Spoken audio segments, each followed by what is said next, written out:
नमस्कार दोस्तों, स्वागत है आपका आज के मुख्य समाचार में, जिसमें सबसे पहली और बड़ी खबर में आपको बताएंगे कि कृषि कानून को लेकर राकेश टिकैत का बड़ा बयान। कहा मंडी का मतलब एमएसपी नहीं है, और टिकैत ने केंद्र सरकार पर कहा कि इन्हें तो जाना ही पड़ेगा। और दूसरी बड़ी खबर में जिक्र होगा कि इस सरकार ने बेरोजगारी, महंगाई और मित्रों की कमाई तीनों चीजें बढ़ा दी है, ये तंज कसा है राहुल गांधी ने। और तीसरी बड़ी खबर में जिक्र होगा कि कोटा केस में आखिर आरक्षण कितनी पीढ़ियों तक चलता रहेगा, ये सवाल पूछ दिया है सुप्रीम कोर्ट ने। जी हाँ दोस्तों, हर एक खबर की गहराई में आपको ले जाएंगे, लेकिन उससे पहले अगर आपको भी ऐसा लगता है कि बेरोजगारी, महंगाई और किसानों का मुद्दा भाजपा को बंगाल चुनाव में सबक सिखा सकता है, तो आप अभी इस वीडियो को लाइक कीजिए और इस लाल बटन को दबा के चैनल को फ्री में सब्सक्राइब करके घंटी बजाकर कमेंट में लिखिए जय हिंद। दोस्तों, रुक करते हैं तमाम बड़ी खबरों की तरफ। कृषि कानून मंडी का मतलब एमएसपी नहीं, टिकैत ने किया साफ, केंद्र पर कहा इन्हें जाना पड़ेगा। जी हां दोस्तों, मोदी सरकार के नए कृषि कानूनों के खिलाफ किसानों का आंदोलन नवंबर से लगातार जारी है। भारतीय किसान यूनियन के प्रवक्ता राकेश टिकैत ने ओडिशा की अपनी पहली यात्रा में कृषि कानूनों को वापस लेने की मांग दोहराई और कहा कि न्यूनतम समर्थन मूल्य पर कोई समझौता नहीं होगा। टिकैत ने कहा कि मंडी का मतलब एमएसपी नहीं, हमें इस पर कानून चाहिए। किसान नेता ने मीडिया से बात करते हुए कहा कि सरकार को एमएसपी पर कानून बनाना पड़ेगा। पूरे देश में बैठकें चल रही हैं तो असर तो पड़ेगा इस पर। सरकार को तीनों बिल वापस लेने पड़ेंगे, और भी बहुत से बिल सरकार लेकर आ रही है, उन पर उन्हें बात करनी होगी। ये लुटेरों की सरकार है, ये देश में नहीं रहेगी, इनको जाना पड़ेगा। टिकैत ने कहा मंडी का मतलब एमएसपी नहीं है, खरीद का मतलब है। जब कानून बन जाएगा तो पूरी खरीद होगी। टिकैत ने कहा ओडिशा के किसानों भी इसका लाभ मिलेगा। पूरे देश में एमएसपी से कम पर फसलें बिकती हैं, कानून आने के बाद वो नहीं होगा, उसका किसानों को लाभ मिलेगा। इस पर पत्रकार ने यहाँ पर बहुत सी मंडियां हैं, इस पर किसान नेता ने कहा कि मंडी का मतलब ये थोड़ी है कि मस्त पर बिक रहा है। मंडी एक स्थान है जहाँ पर किसान अपनी फसल बेच सकते हैं। जब कानून बनेगा तो कोई भी खरीदार उससे कम पर नहीं लेगा।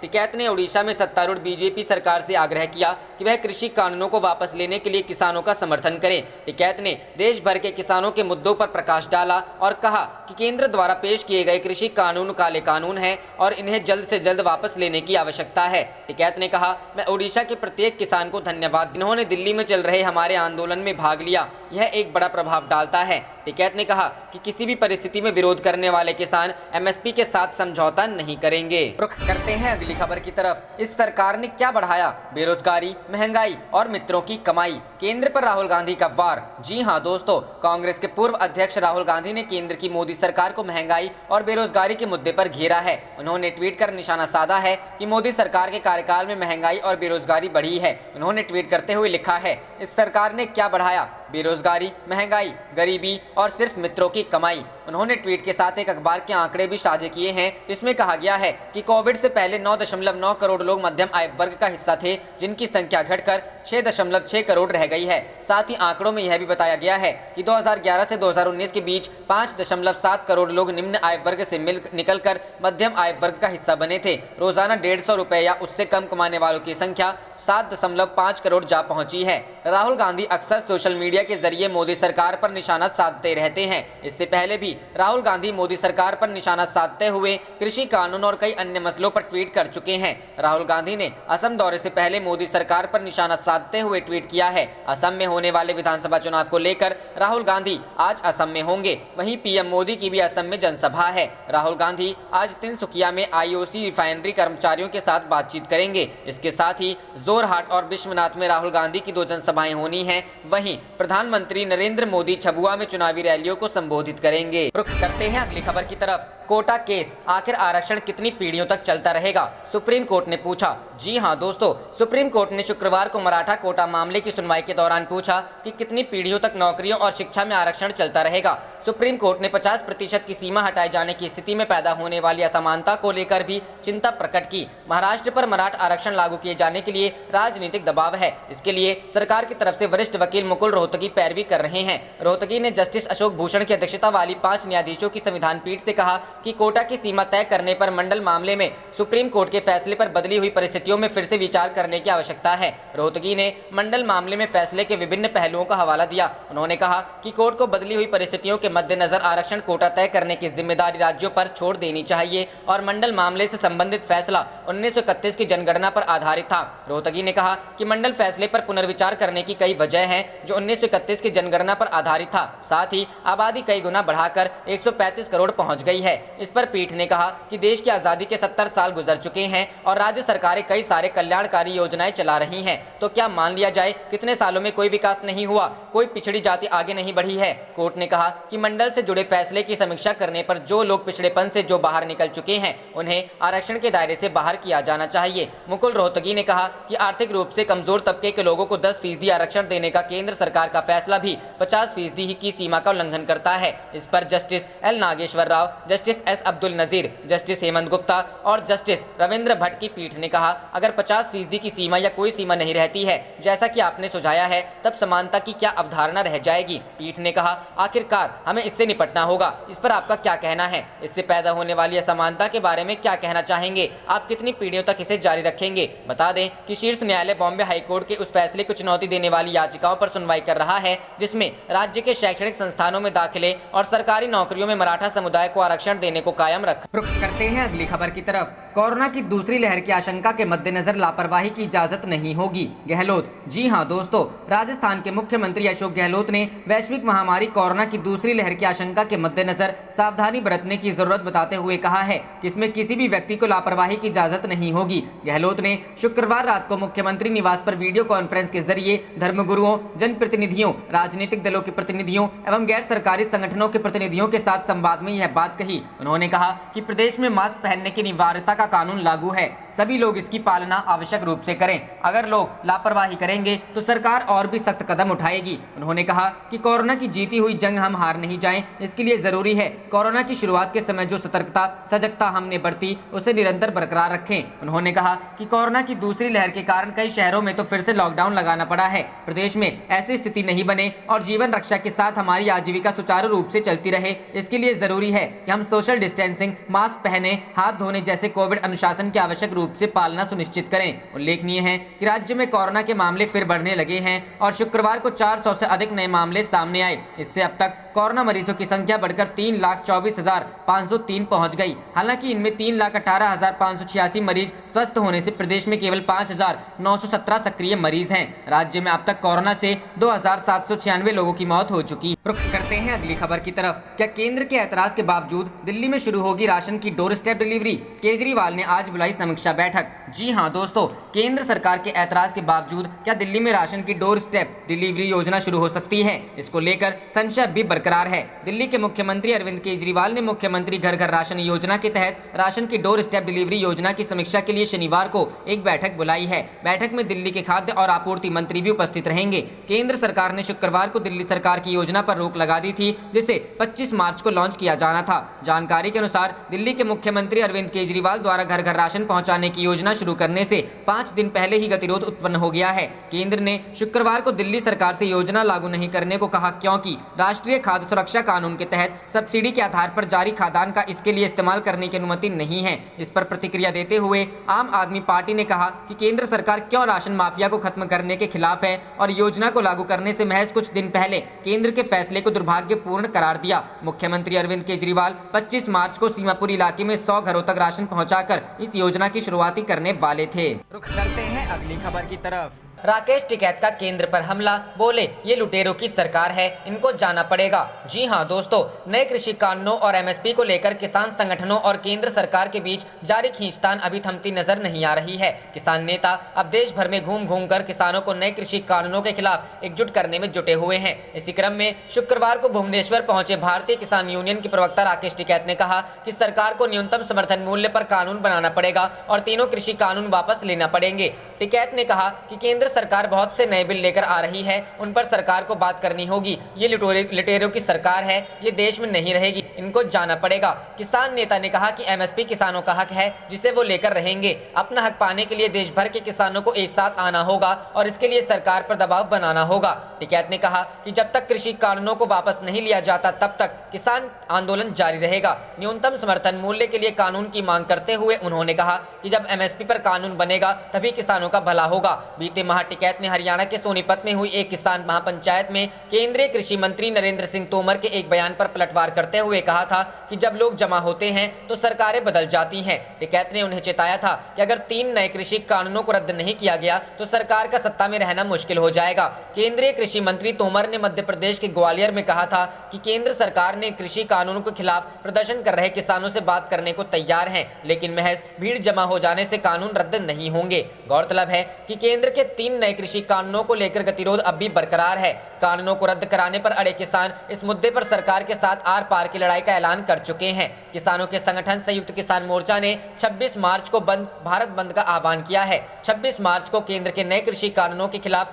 दिल्ली की सीमाओं पर जारी किसान आंदोलन को 4 महीने पूरे हो रहे हैं। किसानों ने सरकार से जल्द उनकी मांगे मानने की अपील की है। वहीं सरकार की तरफ से यह साफ कर दिया गया है कि कानून वापस नहीं होगा, लेकिन संशोधन संभव है। केंद्र के नए कृषि कानूनों के खिलाफ 3 महीने से भी अधिक समय से दिल्ली की सीमाओं पर प्रदर्शन कर रहे किसानों के संगठन संयुक्त किसान मोर्चा ने 26 मार्च को भारत बंद का आह्वान किया है। 26 मार्च को केंद्र के नए कृषि कानूनों के खिलाफ किसान आंदोलन को 4 महीने पूरे हो रहे हैं। बता दें कि किसान हाल ही बनाए गए 3 नए कृषि कानूनों the producers trade and commerce act 2020, the farmers agreement on price insurance and farm services act 2020 और द एसेंशियल कमोडिटीज एक्ट 2020 का विरोध कर रहे हैं। केंद्र सरकार इन तीनों नए कृषि कानूनों को कृषि क्षेत्र में बड़े सुधार के तौर पर पेश कर रही है। वहीं प्रदर्शन कर रहे किसानों ने आशंका जताई है कि नए कानूनों से एमएसपी और मंडी व्यवस्था खत्म हो जाएगी और वे बड़े कॉर्पोरेट पर निर्भर हो जाएंगे। रुख करते हैं अगली खबर की तरफ। बंगाल बीजेपी में भितरघात, कहीं कैंडिडेट के खिलाफ विरोध प्रदर्शन,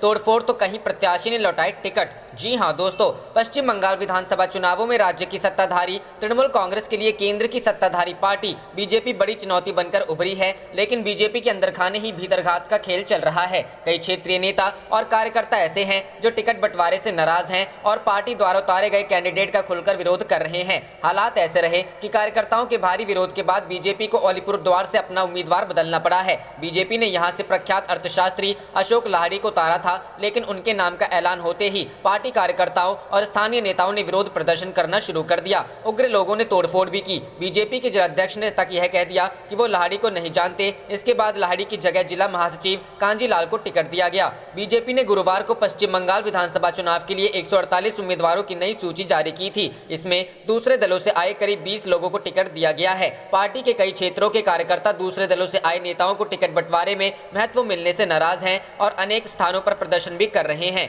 पार्टी के कई नेताओं ने इसके विरोध में इस्तीफा तक दे दिया है। रुख करते हैं अगली खबर की तरफ। महाराष्ट्र के मुख्यमंत्री उद्धव ठाकरे ने दिए संकेत, लग सकता है संपूर्ण लॉकडाउन। जी हां दोस्तों, महाराष्ट्र के बढ़ते कोरोना संक्रमण के आंकड़ों ने देश में कोरोना की दूसरी लहर के संकेत दे दिए हैं। मुख्यमंत्री उद्धव ठाकरे ने भी अब स्पष्ट कर दिया है कि अगर नई गाइडलाइंस का लोगों ने पालन नहीं किया तो हमारे पास लॉकडाउन ही विकल्प है। उद्धव ठाकरे ने स्पष्ट कर दिया कि अगर कोरोना के आंकड़े जल्द नियंत्रण में नहीं आए तो राज्य में एक बार फिर लॉकडाउन लग सकता है। राज्य की गंभीर स्थिति का अनुमान इससे ही लगा सकते हैं कि सितंबर कोरोना के जो आंकड़े थे राज्य में अब वही हैं। महाराष्ट्र में हालात अब नियंत्रण से बाहर आ रहे हैं। केंद्र भी लगातार बढ़ते आंकड़े से परेशान है। कोरोना के बढ़ते मामलों पर राज्य के मुख्यमंत्री ने चिंता जाहिर करते हुए कहा, कोविड-19 के मामले सितंबर 2020 के स्तर पर पहुंच चुके हैं। अच्छी बात यह है कि हमारे पास इस वक्त वैक्सीन है, हम लोगों को वैक्सीन दे रहे हैं। संक्रमण को फैलने से रोकने की पूरी कोशिश की जा रही है। अगर नए नियमों का भी लोग पालन नहीं करेंगे तो सरकार और सख्ती करेगी। महाराष्ट्र सरकार ने कोरोना के बढ़ते मामलों को देखते हुए नए नियम लागू किए हैं। 31 मार्च 2021 तक के लिए जारी की गई इस नई गाइडलाइन के मुताबिक राज्य के सभी ड्रामा थिएटर्स और ऑडिटोरियम में सिर्फ 50% क्षमता के साथ उन्हें ऑपरेट किया जाएगा। इसके साथ ही बिना मास्क के इसके अंदर प्रवेश नहीं दिया जाएगा। साथ ही तापमान के मापने वाले डिवाइस का इस्तेमाल किया जाएगा ताकि किसी बुखार वाले व्यक्ति को प्रवेश न दिया जाए। प्राइवेट ऑफिस 50% की क्षमता के साथ काम करेंगे। इसमें कहा गया है कि सभी मल्टीप्लेक्स, रेस्टोरेंट और होटलों को सिर्फ 50% क्षमता के साथ खोलना होगा। इसके अलावा सभी मॉल्स में लोगों को मास्क पहनाने और सोशल डिस्टेंसिंग का पालन करवाने के लिए ज्यादा स्टाफ को तैनात करना होगा। सभी रेस्टोरेंट, होटल और सिनेमा हॉल में मास्क पहनना, तापमान जांचना और हाथों को सैनिटाइज करना अनिवार्य कर दिया गया है। रुख करते हैं अगली खबर की तरफ। योगी सरकार के 4 साल, कांग्रेस ने पोस्टर जारी कर कहा प्रदेश में मचा हुआ है हाहाकार। जी हां दोस्तों, भारतीय जनता पार्टी शुक्रवार को जहां एक तरफ अपने सरकार के 4 साल पूरे होने को लेकर प्रदेश भर में तरह तरह के कार्यक्रम और अपनी उपलब्धियों को गिनाने में लगी हुई थी, वहीं दूसरी ओर वाराणसी में राजघाट पर कांग्रेस नेताओं ने योगी जी के 4 साल प्रदेश में मचा हुआ है हाहाकार का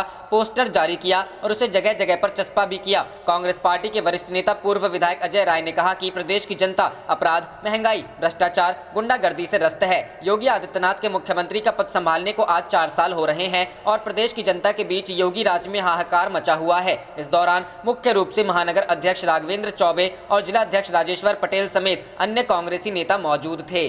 रुख करते हैं अगली खबर की तरफ। उत्तराखंड में वापसी करेगी कांग्रेस, सीएम चेहरा बदलने से बीजेपी को फायदा नहीं, सर्वे। जी हां दोस्तों, उत्तराखंड में तीरथ सिंह रावत की अगुवाई वाली बीजेपी सरकार ने 4 साल पूरे कर लिए हैं। ऐसे में उत्तराखंड सरकार के 4 साल के कामकाज को लेकर एबीपीसी वोटर ने सर्वे किया। इस सर्वे में उत्तराखंड में अभी चुनाव होने पर बीजेपी को बड़ा झटका लगने की संभावना जताई गई है। वहीं राज्य में कांग्रेस की सरकार बनने की बात कही गई है। सर्वे में उत्तराखंड का सीएम बदलने के बीजेपी के फैसले का खास फायदा मिलता नहीं दिखाई दे रहा है। सर्वे के मुताबिक उत्तराखंड में अगर अभी विधानसभा चुनाव होते हैं तो कांग्रेस को 41% वोट मिलेंगे, वहीं बीजेपी को 38% वोट मिल सकते हैं। इसके अलावा बीएसपी को 4% वोट, आम आदमी पार्टी को 9% और अन्य को 8% वोट मिल सकते हैं। सीटों की बात करें तो उत्तराखंड की 70 विधानसभा सीटों में से कांग्रेस को सबसे ज्यादा 32 से 38 सीटें मिल सकती हैं, जबकि सत्तारूढ़ बीजेपी को 24 से 30 सीटें मिल सकती हैं। बीएसपी की झोली में 0 से 6 और आप को 2 से 8 सीटें मिल सकती हैं। उत्तराखंड में क्या सीएम बदलने से बीजेपी को फायदा होगा? सी वोटर सर्वे में इस सवाल को पूछा गया, जिसमें चौंकाने वाले जवाब आए।